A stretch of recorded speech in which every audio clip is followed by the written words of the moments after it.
on dirait grosse sortie au niveau communicationnel de la RTCI, avec encore un autre sujet, le secteur de la livraison.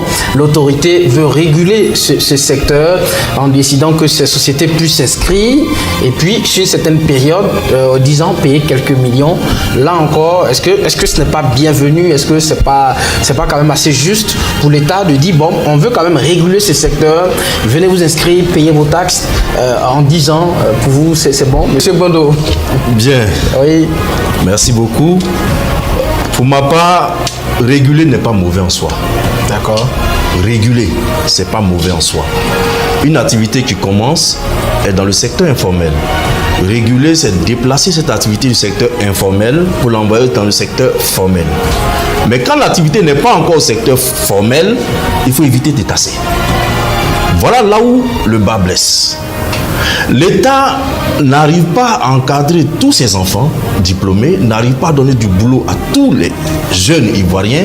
Et là encore, il faut préciser que c'est le rôle de notre État de donner du boulot à tous les Ivoiriens diplômés. C'est son rôle. Et ce rôle n'est pas tenu par l'État. Et les jeunes eux-mêmes se débrouillent. Ils créent leur activité. Le rôle de l'État, c'est de réguler d'abord, voir cette activité grandir avant de tasser. Mais en Côte d'Ivoire, tout est une affaire de tasse, tout est une affaire de pression fiscale, tout est une affaire de pressurer. C'est pas normal. Sinon, si j'étais l'État, voilà ma proposition. Chaque jeune achète une moto de 300 000. Il constitue donc un actionnaire qui apporte 300 000. Pourquoi ne pas les regrouper à 20, 30 ou 50 pour constituer une entreprise, donc secteur formel, et désormais dire à ces jeunes qui sont à 20, 30 en train d'exercer l'activité, vous pouvez maintenant payer les taxes à partir de 2 ans. C'est ce que j'allais conseiller. 2 ans après activité, vous commencez à payer. Ça permettra, aux jeunes de rentrer dans le secteur formel, donc tracé, fiscalement parlant. Ça permettra donc aux jeunes de pouvoir solliciter les banques, parce que devenu maintenant une société. Ça permettra aussi aux jeunes de s'insérer définitivement.